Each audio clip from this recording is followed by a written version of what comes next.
Yes, people, welcome back to another episode of Real Ball Talk. Hope everyone's having a blessed week and a blessed Wednesday.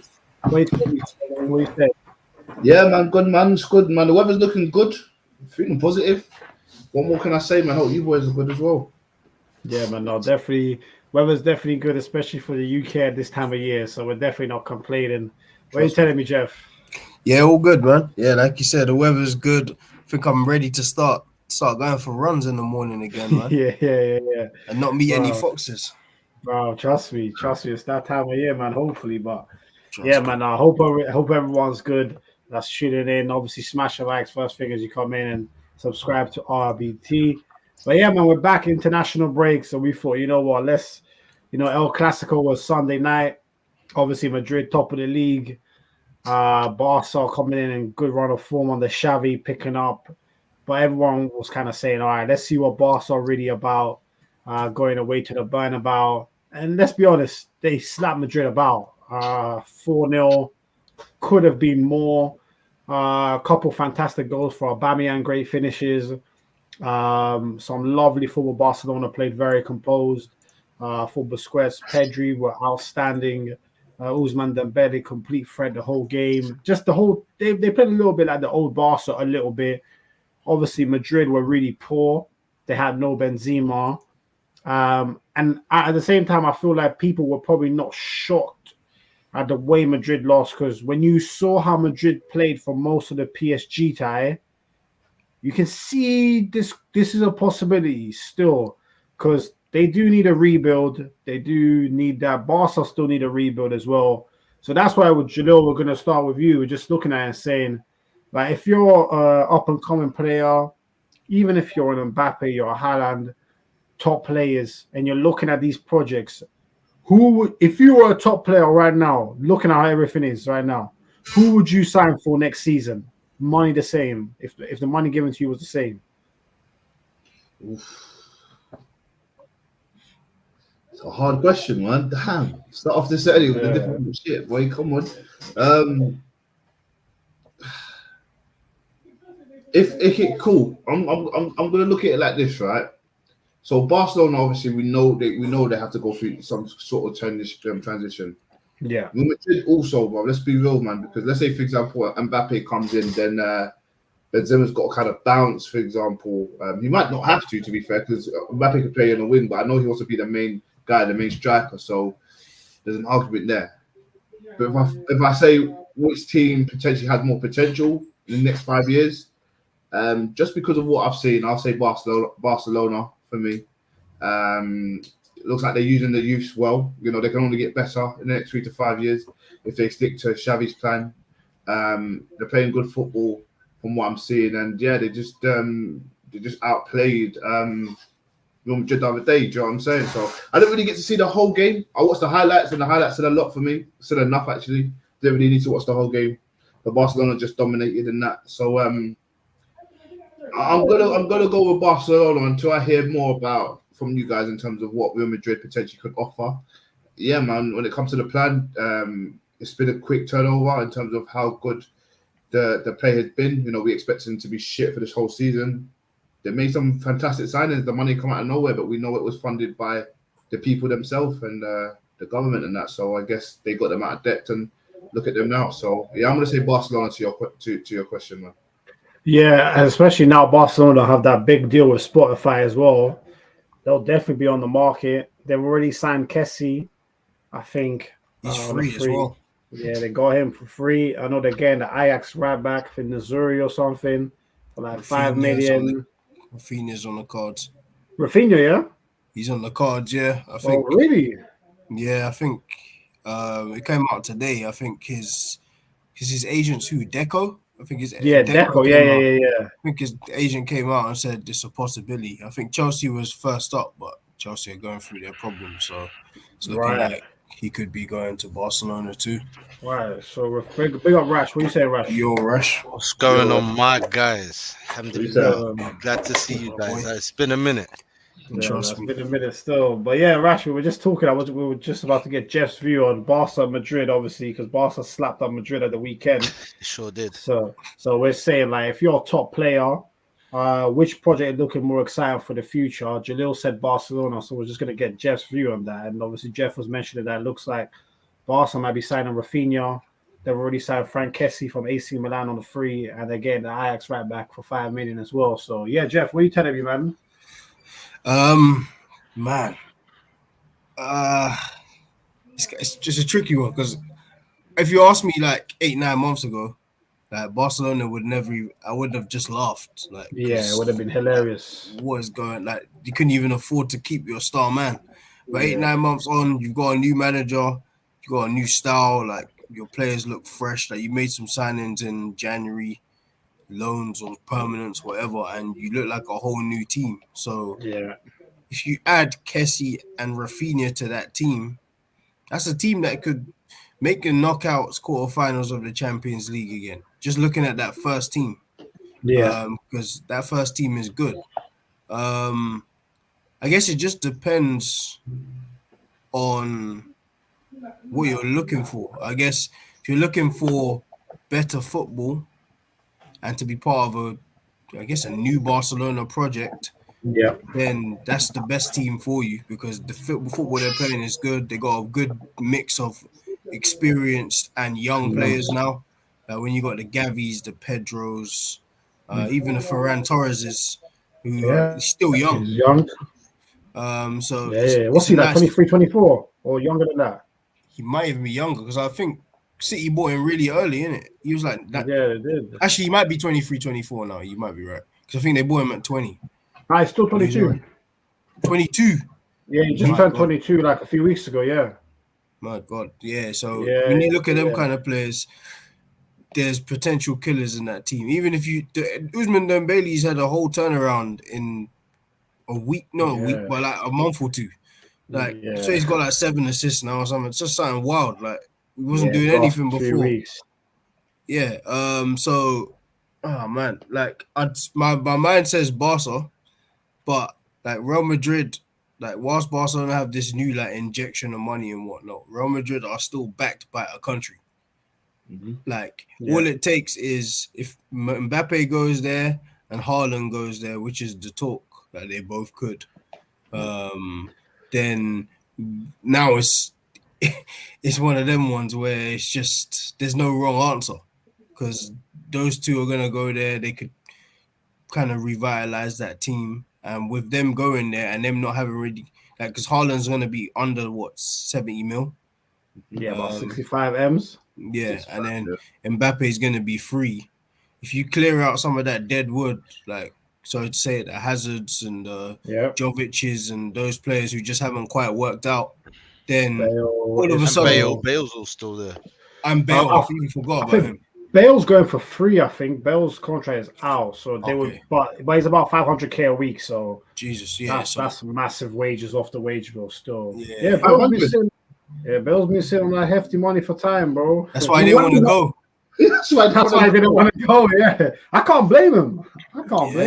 He's at the tail end of his career. He's got hella injuries now. He's won 4 Champions Leagues or 3 Champions Leagues. It's kind of just 4. So it's kind of just like, forget. I know my career's over. I guess that's how he's looking at it. I hear it, to be fair. But yeah, I'd say Barcelona is my initial view, but I ain't mad if someone says Real Madrid because same thing can happen. It can change in 8-9 months. Yeah, no, it can, and obviously, I think we can all agree that Mbappe to Madrid is pretty much done and dusted. Haaland, I think it looks like Man City now are favourites. Which obviously that's a different conversation for Man City. That's a madness. Just before I jumped on, I saw that I think Madrid, PSG, Juventus, and Chelsea have all started talking to Pogba, obviously because he's a free agent, and one more Premier League team that no one knows who that is. I'll be curious to know who that is. To be fair, because it wouldn't be Liverpool. I don't think it'll be City. Nah. So you saying Pogba? Yeah. So I'm thinking, could it be? I don't think it'll be Arsenal, but I don't know. I don't know still. Nah. And who else could it be? Newcastle, you reckon? Yeah. I was alluding to that the whole time. You're saying he might get confused and think it's Juve. pull out the form out the bag. Pull the form back out the bag.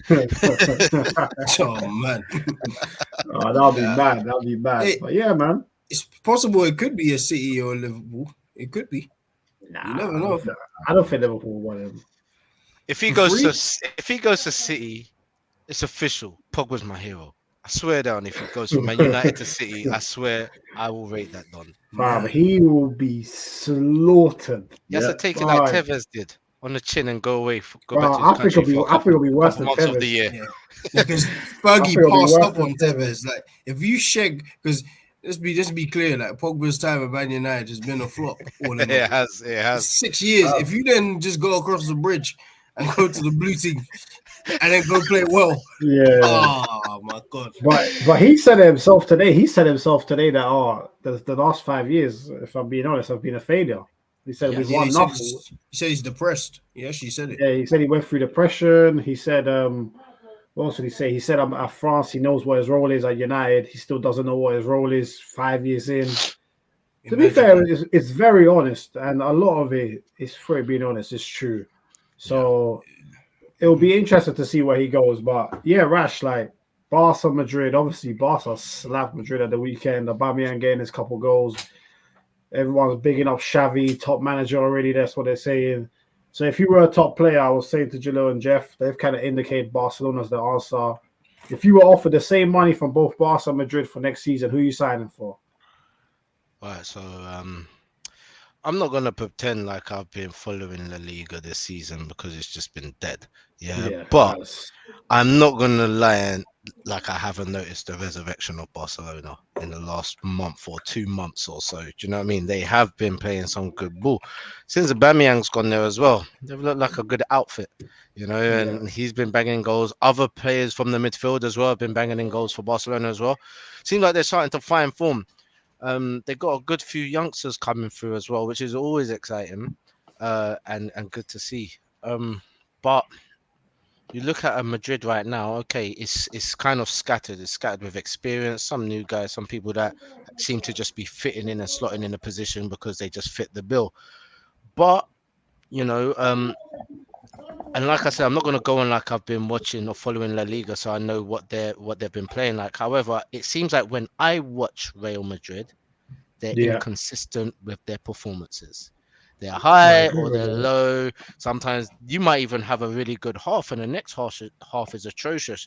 And it's just weird because when you see the Modric's there and the Cruzes and the Benzemas and those, and you're just like, this team should be official still, you know, like, you know, when Fergie was on his way out of Man United and they were a dead squad, but they just knew what it took to be champions still. Do you know what I mean? They just had that experience, that know-how. You expect this from Madrid, and I'm kind of disappointed with the way that they are performing and so how some of their superstars just haven't taken the role seriously. I mean, your boy Hazard has just disrespected them in reality, and obviously Bale saw them as a cash cow, and once he figured out that they didn't want him, he was like, okay, I'm cool, just chilling, and I'm not even going to try and get back into the squad.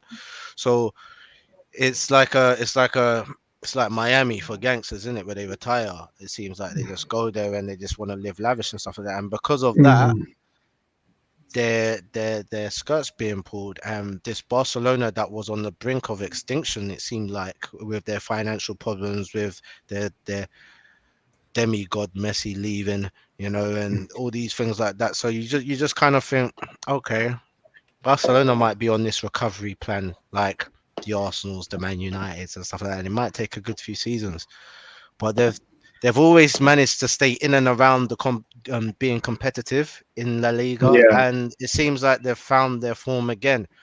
To be honest, I feel sorry for La Liga because the break that they thought they had, it didn't last very long. And I actually think if they add 1 or 2 more players to him, like you were saying, like a Kessie, or it was the other guy you lot mentioned, Rafinha as well. Rafinha, yeah, I heard that they were after Rafinha. Rafinha's a dangerous guy, and in the right team, he's going to be terrific. So that project looks exciting because of what it has to offer and the players that they're adding to it. And it's always good to see a team with youngsters and adding new things to it as well.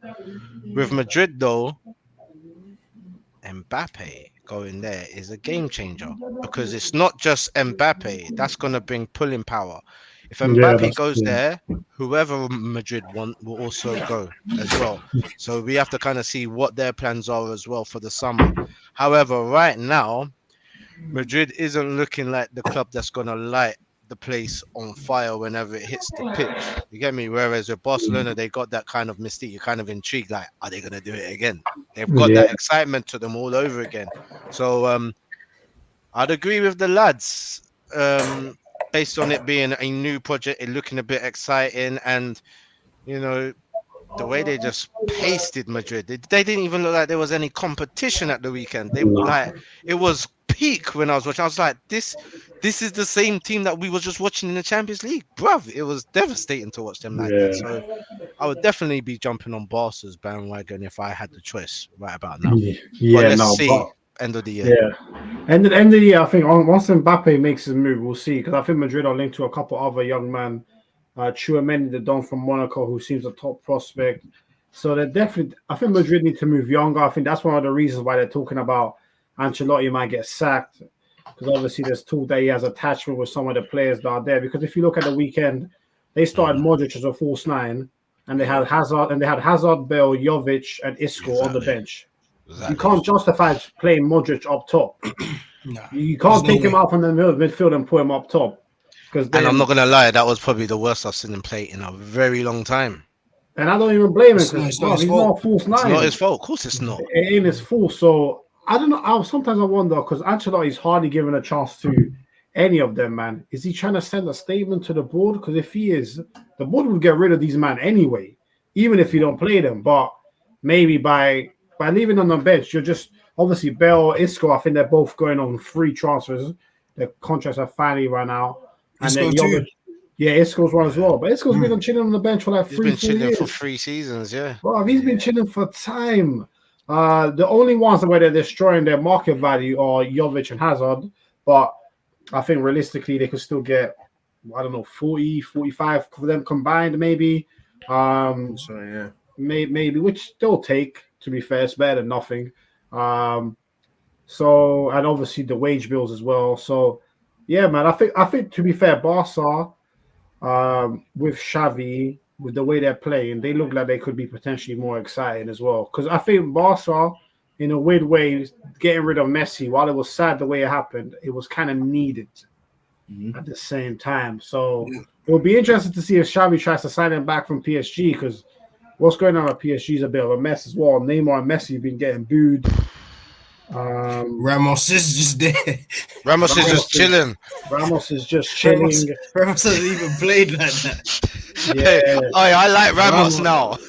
Ramos my favorite PSG player right about now. Bro. Ramos is taking the piss. I think Leonardo or someone came out. They even said we don't know what's going on. Like they don't know what's going on. Leonardo's getting sacked as well, apparently. The sport director of PSG, apparently he's getting sacked. So that club's a mess. When you're getting Neymar and Messi getting booed by the home fans, like, come on, crazy. Man, that's crazy. But I think they want to sell Neymar as well, which I think that's be the good move. That would be good for them to get rid of him. I can't lie, because you should come over to Arsenal as a luxury player, mate. I mean, I'll take him for the entertainment, but yeah, we'll see you in the Champions League. I don't think of that. Come on. Like you wouldn't know, like if Neymar wasn't at Arsenal, you wouldn't go Emirates just to see that. Oh, I would 100%. Oh, I would. 100%. Look at Chem. Look at. I would. Well, I promise you. I ain't been Emirates for better, man. Like, I ain't going. I'm not really Neymar's biggest fan like that, bro. Okay. I really ain't. Like the skills and that are cool, but bro, like if you're trying to go for something. Like a title or something, unless he's there and he's being humbled by other men, he's just there going to be flicking the ball over people's heads, laughing at them, doing whatever he wants to do. Like, look what he's done, like in the last season or so, like, on the Poch, compared to what he was doing before. His output's even less. Yeah, of course. His output has just gone down dramatically. I think there is part of it where all the beatings that he took on his body are catching up with him now. Still, his body ain't the same anymore. Do you know what the mad thing is though? Like once you've reached a certain level of like financial level, I mean, how do you find the desire to come out and listen to someone tell you what to do on a pitch? Well, Seriously. I don't think it's money with him though. No, but even if he's a rock star in reality, he lives the rock star lifestyle. Yeah, he is. He does. Yeah, he's got the money. He's surrounded by his friends are celebrities. Obviously, he's got his core batch that he rolls with, but they roll deep when they go into places. You know what I'm trying to say? And like when you've got all that money at your exposure and that the will to do whatever you want in the world just by a click of a finger because you can afford to, and you've got the network to do so as well.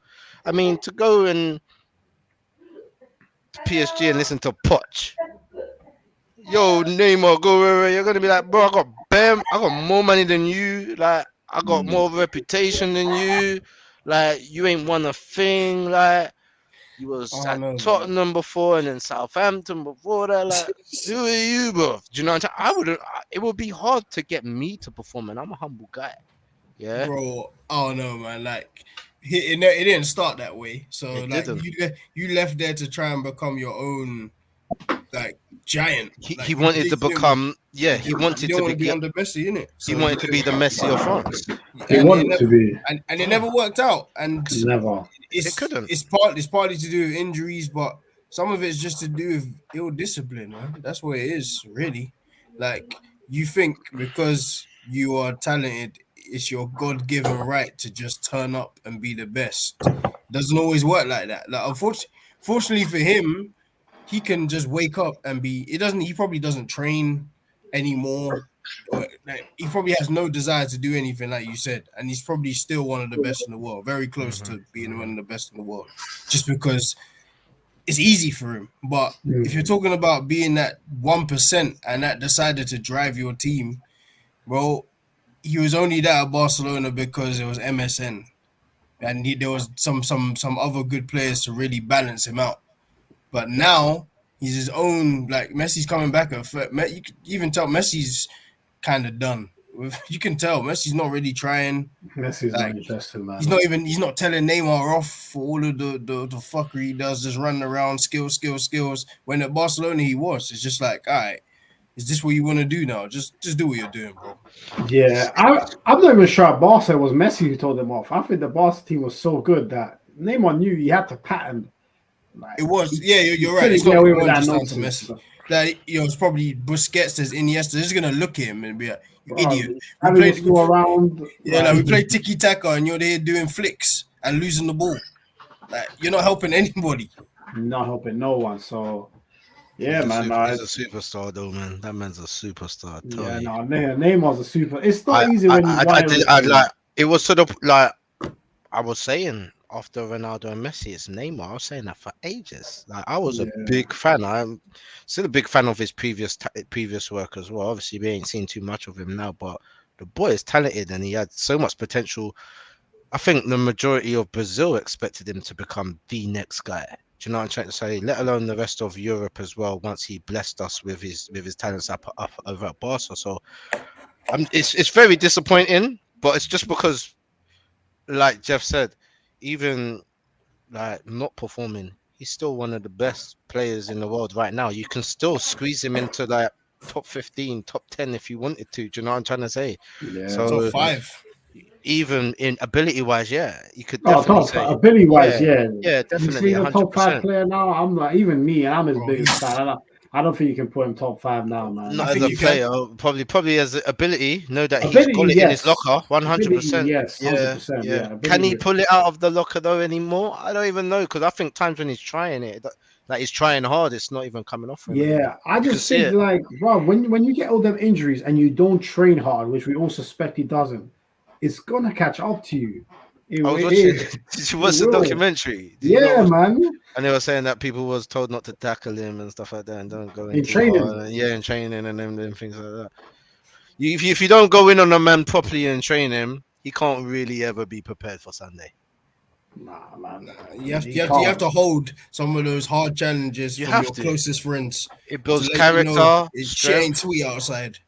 Yeah. It's like before you go to have a boxing match, you spar. Could be your closest guy. Your closest guy might knock you the hell out, and you need Trust me. Yeah, you need to look at man like Caesar did Brutus. and just accept that shit. Yeah. You know what I'm trying to say? Yeah. Take it on the chin, literally. So, I mean, all right, just a quick question then. Would you, man, consider Neymar's career? All right, if you had to say Neymar's career was either a success, okay, or underwhelming, out of those three, which one would you pick?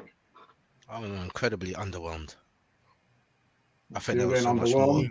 I think there's more what it is. I wouldn't say success because there's so much more what was expected from him and he didn't reach it. Yeah, I okay. think. What was it? Was it three? Either success, okay, down the middle, or underwhelming.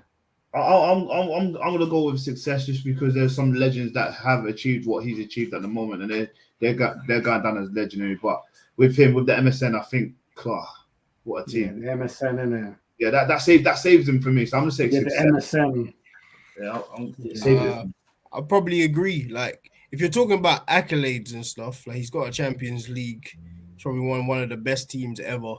Kind of took Brazil as far as he could. Like Brazil haven't been good for years. He took them as far as he could alone before he broke his back and whatnot, and they got spanked like 7-0. But yeah, if you're talking about that, like his accolades, it's probably it's a success. It's not probably, it's a success. If you talk about his ability and what he was dubbed to be 10, 11 years ago, then it's a little underwhelming because. Like, all right, it took you a little while to settle at Barca, but when you finally won that Champions League, you're thinking, all right, yeah, it's easy. So it's about to be crazy here. Like, he's settled.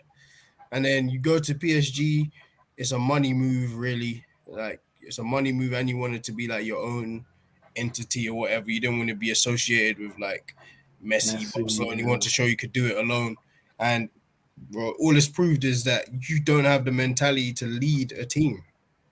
Like you're one of those players. He's like kind of like even a Pogba. Like you might not be the Gerrard type player where you're driving your team along, but if your team's playing well, you are nice to have. You're great to have. Your pass are nice to have because you're gonna elevate the team. But you just can't go and do what you did. Like even now, like I said, it's maybe been about 2 years. Mbappe's overtaken him. For about 2 years, I've been saying it. Like, and Mbappe is the star in PSG. They're so accustomed to Neymar being injured or not available or whatever, and Mbappe's been turning up. Yep, every game. Yeah, he doesn't not turn up ever. Like he's always turning up. So when you look at that, and then just the hunger, like Mbappe, say what you want, he could maybe be considered a little arrogant or whatever. He has what's needed to just be at the top. Like he's hungry still.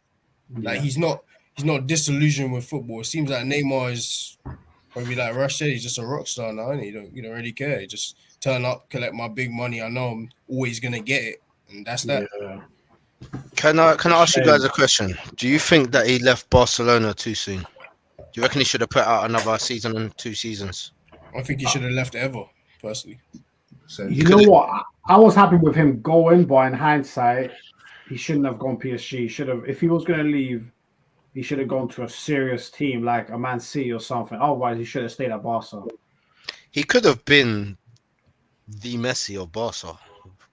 He could have. That's what it was set up to be. Yeah, that's what was supposed to happen. He was supposed to hang up his boots and he was supposed to carry it on.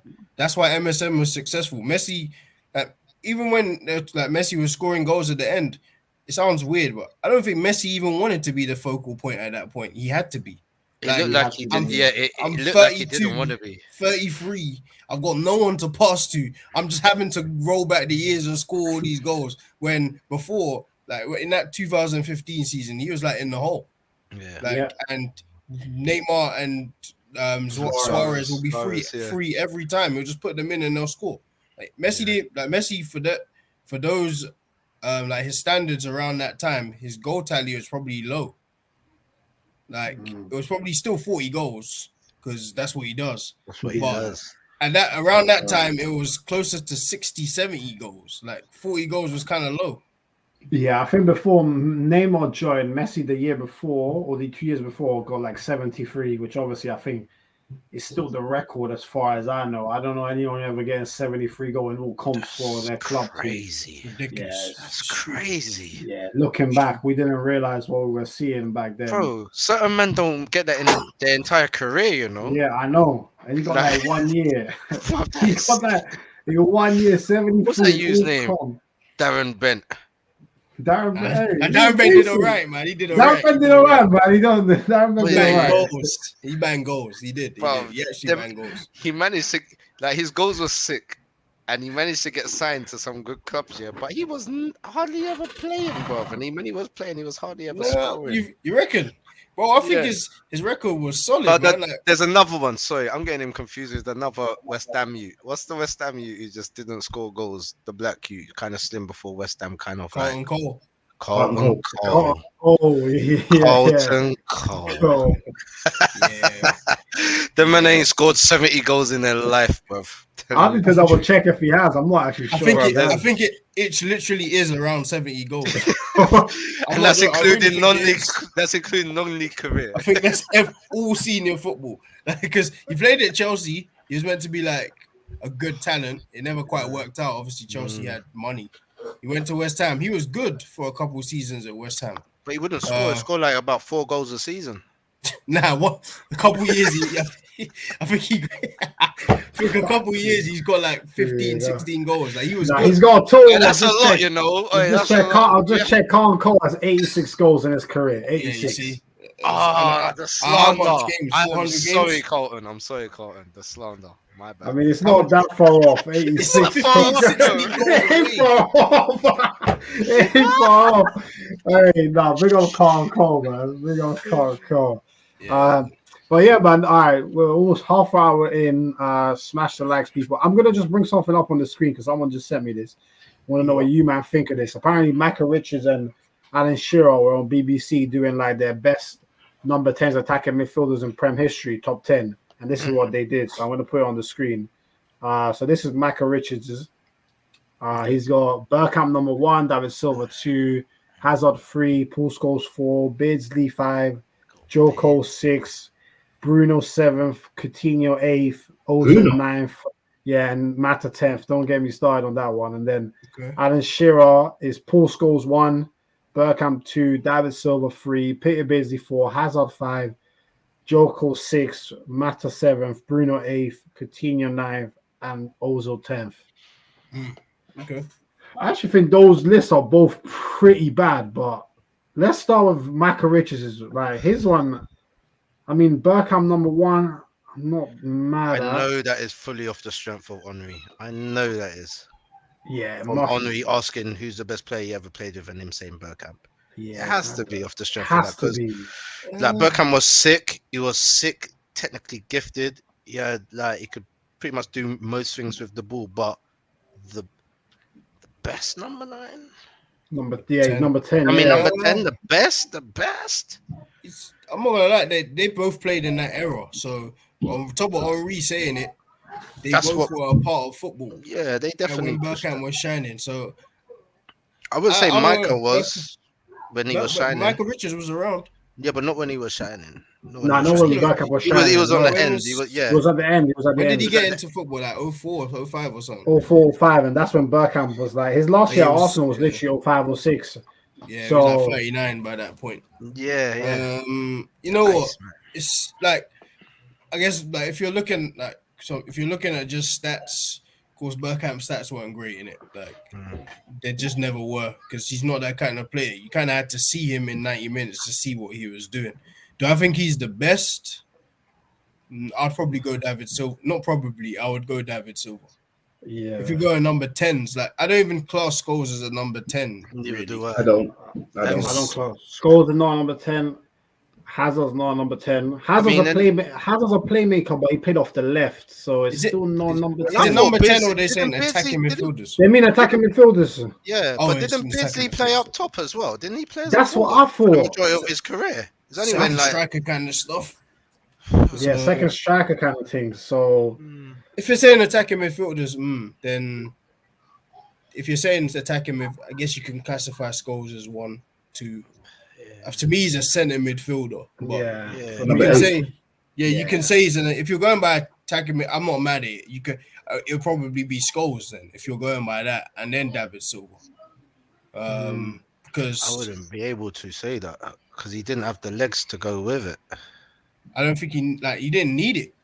Yeah, but compared to like David Silva, I mean, David's got the skills. He's got a bit of leg on him as well, and he's got the placement of the ball and the goals. Scholes had the goals too. Yeah, he had the goals and he had the placement of the ball, but he didn't have the legs.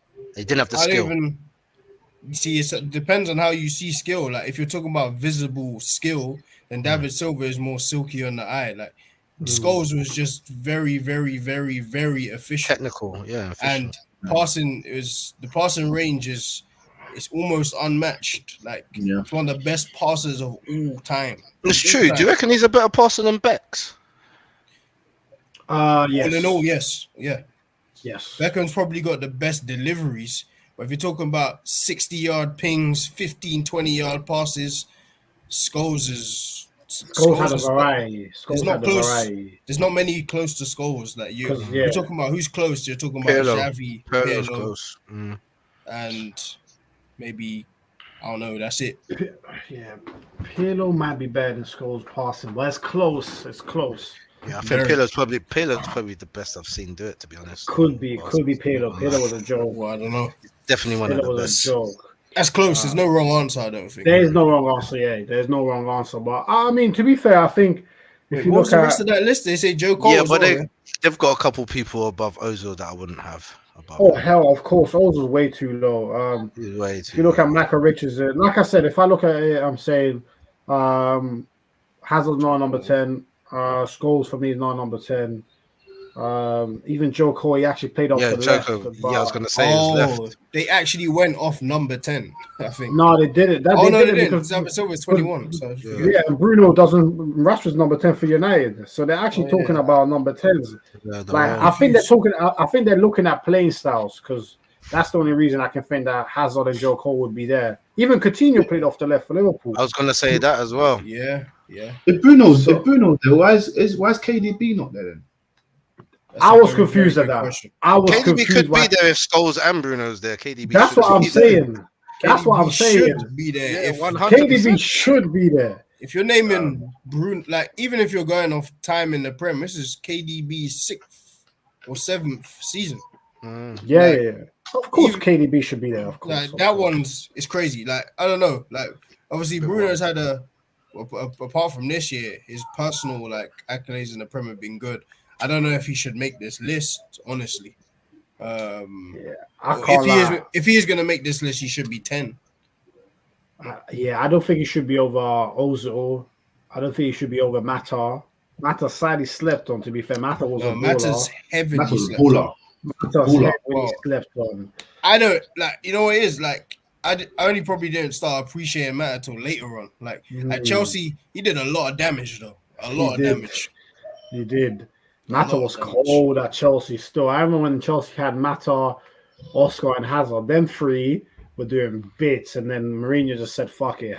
Mata, you're out for no reason. He just said, you're out.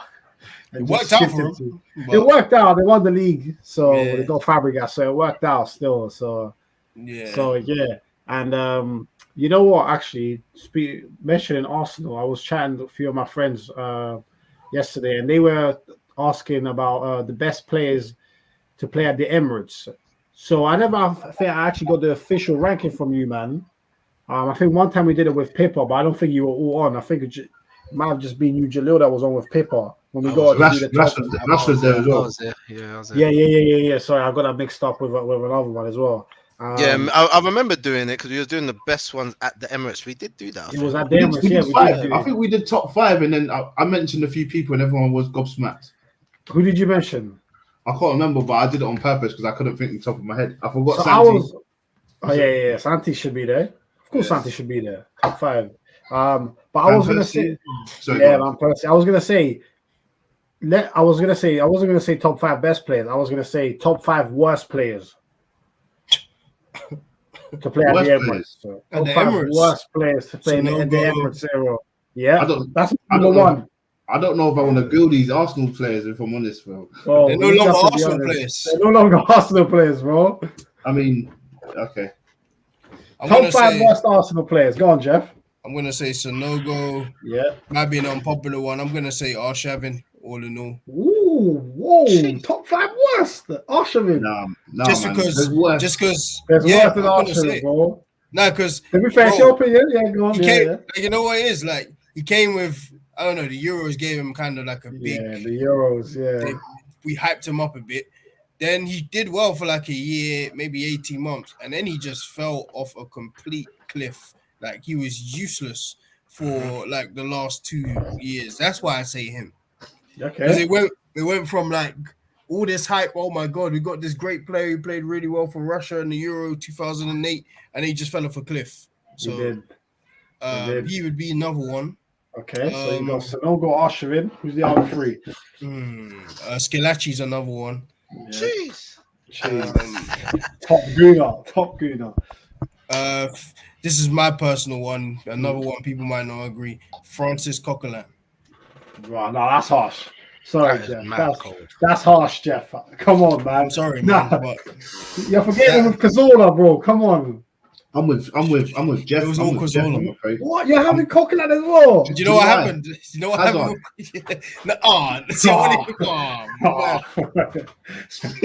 Hey, you know what? Actually, I don't mind this. I'm Hazard prop. Come on, man. Let's go. He was on a Bronco, man. He was moving crazy. Why are you spinning like that? How did you even turn your body that way?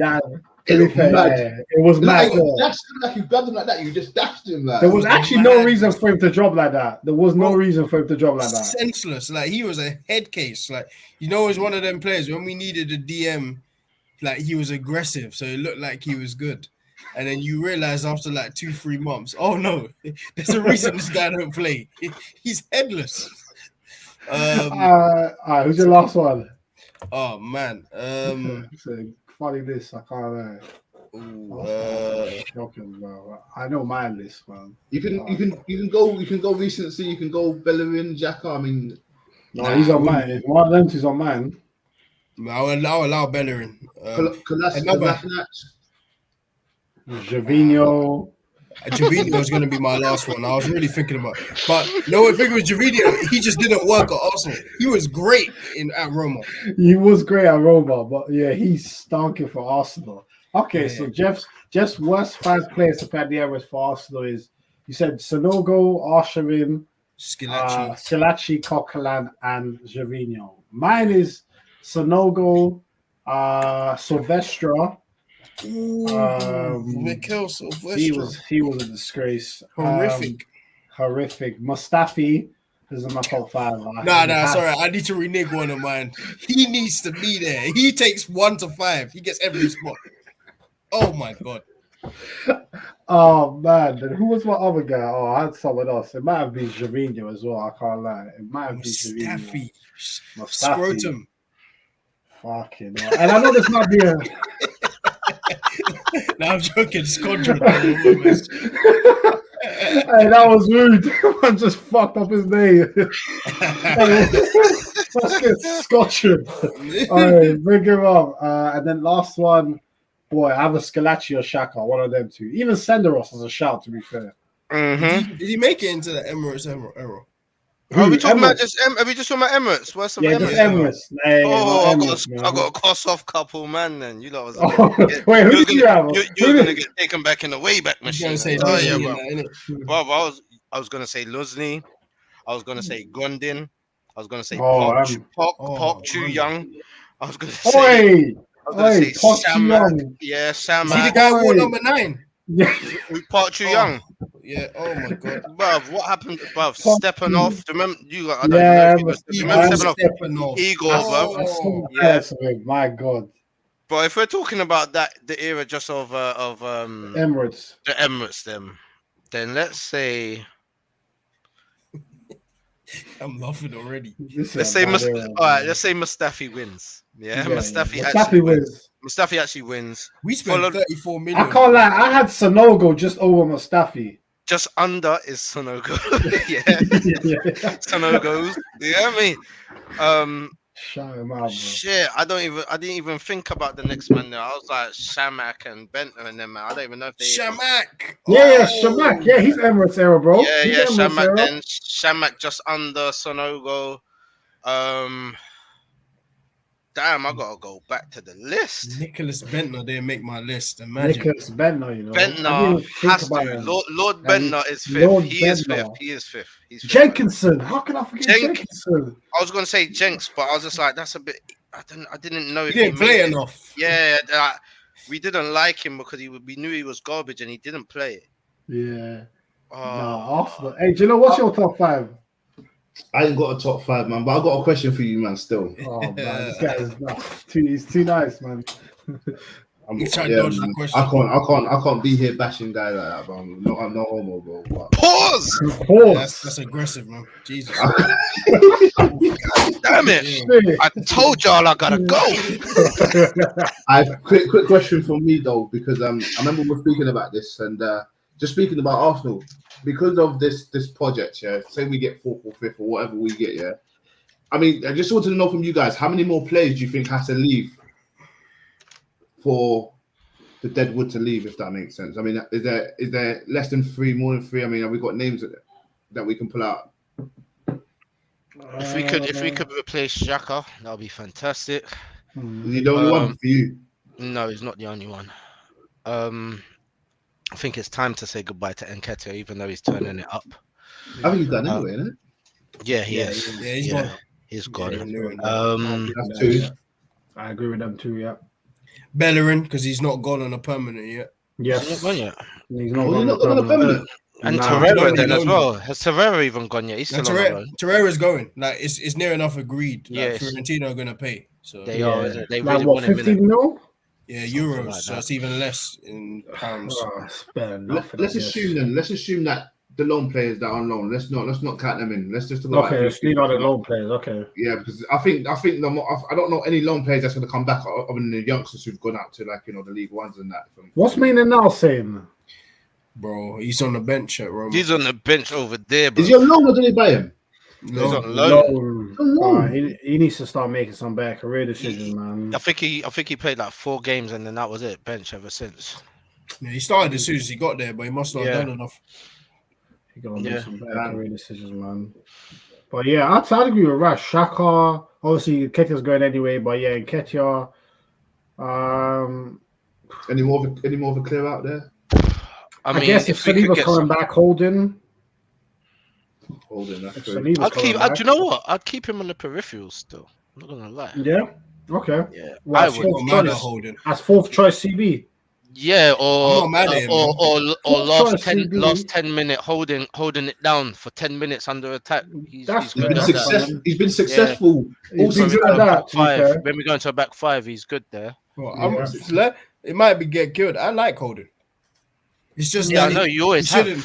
He just shouldn't start every game. But yeah, he shouldn't. He's a decent squad player. Like he's not squad player. Yeah, useless. Bruv, just keep the ball away from his feet, and we're good.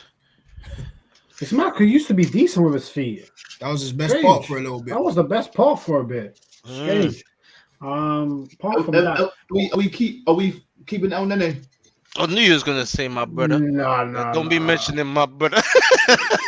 No. Do you know what? Slightly, he hasn't really featured a lot this season, and we don't look bad without him. If we could get rid of him and get someone better that would actually feature, then why not? Okay. Yeah, he's just one of them, man. Just free up some space. You don't even make no money off him, no nothing. Just release him. Yeah. Oh, that's bad, man. It's not even nothing to be bad about. Get the hell out of here, man. It's been good. He's really got backup, but then he can fuck off. That's bad. And then he's been cool, man. He never disrespected the club. It's been cool. He's a vibe. No, he has to go. Don't get me wrong, but yeah, no hard feelings in it. Like mutual agreement. Like how we did Kolasinac and everyone. Just like, all right, bro. Like, you're looking surplus to requirements here. Do you want to leave? Yeah, exactly that. Exactly that. Just get him out. Well, yeah. Did you see that thing today on Twitter that apparently Arsenal met with Dembele's agent, Ousmane Dembele? Oh, yeah? Would you man take him? If he's not broken. He's broken. If you come to Arsenal, you'll be broken. No, I'm not saying that. You know what it is with him? Like, he has to... because bro, like these last 7 games ain't enough, or 8 games ain't enough. So you need to take less money, a lot for like less. a base salary. Yeah. For me to, and then we'd have to get rid of Pepe, and I don't know who wants Pepe. Yeah, but the thing is, if we sign Usman Dembele, he would have to be a star, and his best position is on the right. Yeah, definitely. And that's Saka. So then, what happens with Saka? Then are we putting him on the left? That affect his development. Saka looks best on the right, so that's the thing. So it's interesting, to be fair. We'll get a lot more out of him. Do you guys think? I saw something the other day where they said that Emile Smith Rowe has to play, and if we're going to play him, he's got to play on the left. Then obviously Odegaard, and then obviously Saka on the right. But then, did you hear the thing about Martinelli potentially playing up top, doing the same work? Potentially, he could do the same work as Lacazette. That's been in talks for a long time. Yeah, he's got to work on his hold-up play, but I think it's something where they need to, like it used to happen back in the day. Try that in preseason. See how it works in preseason. Let that bed in. Play some lower-level teams. Get a couple goals and that. Get your confidence up playing in that position. And then just give him a run of like 10 games. If Arsenal don't want to sign a striker, which I think Arsenal will sign a striker, to be honest. I think they would as well. But I wouldn't do it just because Martinelli's got legs, though, bro. That left side is his kingdom. He's got legs. He knows it at the back of his hand. He can play his kingdom. I forgot what I was going to say, though. But Arsenal was in... There was in thoughts of getting a left winger. I forgot who it was as well. And I was literally thinking about this yesterday, thinking, if we bring him in... Is it the Benfica one? I think it might be, and if it is, then I was thinking, Martinelli might just go up top on his own. Is it that Nunes done from Benfica? I think it is Nunes. Talks with him. There's a I Napoli think he can play guy up top as well, innit? Then there's Osimhen. Osimhen from Napoli, but he's like 80 million still. He's expensive. But he's cool, man. Like Martinelli's, like you still need to see a run of games. Like I think naturally, like once he learns the position, he is more a striker than a left winger. Like he's just the way he's like a fox in a box. Yeah, his movement is too dangerous to not be a striker. Fair enough. Dangerous. But the thing with that is he probably won't. If we're buying a striker, he ain't gonna start every game. So I think we should just kind of like invest in his development up top, and then we go out for another winger. Because I reckon if we got a striker and Martinelli up top, interchanging between each other, one comes on, the other one comes on. Bruv, that's good. Yeah, that's good, bruv. That's good. Martinelli starting. That's good as him off the bench. It's good. It's good. Yeah. If Arsenal can get, it's a good headache to have. If Arsenal can get that striker and that centre mid, then next year, boy, I don't know. No defenders on your mind, John, to bring in as well? I can't lie. Saliba's coming back. I just want to give Saliba a chance, man. I want to see what. Same. Is that certain? Yeah, he should be coming back. I know he wants a new deal as well. But yeah, I know Rash, you gotta bounce out, my bro. That's right. But yeah, man, we'll be back actually to the international break. So we're gonna see what day we're on next week still. But yeah, I was right. We'll chat on the WhatsApp group anyway, Rash. No problem, guys. Love, people, respect. Respect. But yeah, man, it's been a good debate. Let's just wrap it up quickly. Just quickly on Salah. Obviously, he still hasn't signed his contract at Liverpool. If you were in Liverpool's position, 1 year left, Jalil, what would you do? Would you pay him 400, 500k a week, or would you try and recoup 80, 100 million, reinvest it heavily in the squad, upgrade your midfield, get another forward to come in, and then start looking towards the future? Which one would you do out of the two? Everybody can be replaced, yeah, especially this day and age of football. I'm not gonna lie, yeah. Salah and Mane both went to international break, and Liverpool was still active. That Jota fella, cool, he's the business, right? And they got that new guy, Diaz. Diaz, yeah. That kid, I'm not gonna blow bubbles up him, but he looks the business and all. So yeah, if they can't come to agreement, I don't think Liverpool fans will be that upset. And I know a Liverpool fan, Jeff knows him as well, named Liam. He doesn't really care too much about Salah like that. He never did. He's like he gets upset with Salah quite a lot watching him in the last couple of seasons since they won the Champions League and the Prem. And if you ask him, he'll say, yeah, sell him. We've got these two new kids. obviously you can't really lose Salah and Mane if that's the case. But you've got Mane, you've got Jota, and you've got Diaz, and then I think they've got another. Obviously, they've got Firmino, and then they've got the Japanese winger as well who can come on for. Minamino. Yeah. We've seen Chambers playing that position as well. So they've got numbers, man. Salah's just one player, to be fair. Yes, he's probably one of the best players on the planet at the moment. But yeah, Liverpool, they won't miss him too tough, man. Just from the Liverpool fans I've spoken to. But he will be a big miss. But that's how the game goes, man. You're going to lose players, you're going to bring players in, and from what we've seen, Jota and Diaz look the businessman. So yeah. Jeff, what about you? What are you saying, man? Like, which option would you go down for? Would you do the 400, 450? I don't know how much it is that Salah wants. I think it's also he wants assurances about Liverpool's ambition as well. Or would you take that? Or would you take that 80, 100 mil for someone who's going to turn 31? Is it 31 or 30 that he turns 30, in June? I think. 30. Yeah, he turns 30 in June. Which of the two options would you go for if you're Liverpool? Me personally, I would say pay it. Because since Salah's hit the Prem, he's way over 100 goals by now, right? In the Prem? Yeah. Yeah, he's on like 110, 115, maybe more, probably more. And he's been there, 4 years? 5 years this year, yeah. So it's 5 seasons now, yeah. You're averaging, 22, 23 goals a season?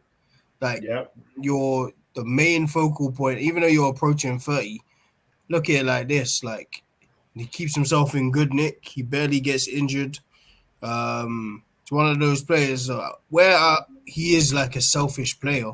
The system allows it. Like, as long as you got Trent playing on that side and you're a free-flowing team, Salah, I can't see him getting lower than like 18 Premier League goals a season. He's just one of those guys. Like, even since he's been back, he hasn't been great. No, he actually hasn't been great for like 2 months. It's probably still AFCON on his mind. Now he's got this little injury, but he's still a threat. A big threat. Even not playing well. Like, he stretches teams. Teams don't know what to do with him. Like, the position he picks up and like the way he drifts in field, leaves space for Hendo to go out there, and then it kind of leaves space for Trent to go in field and do what he needs to do. So I would say give him the money, but having this debate with my guy Liam, and he was saying that he's more concerned about the club. So whilst Salah has been great, he was kind of saying that we could let him go. Might make 120 or however much money you might get for Salah, and reinvest, and maybe the balance of the team will shift a little bit.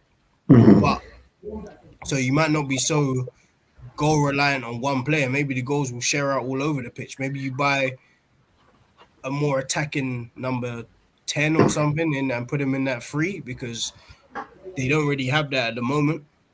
And then rely on Mane, Diaz, Firmino, whoever, Jota to get some goals. So I would say put the money in and pay it, because it's kind of been a flawless 4-5 years since he's been in the Prem.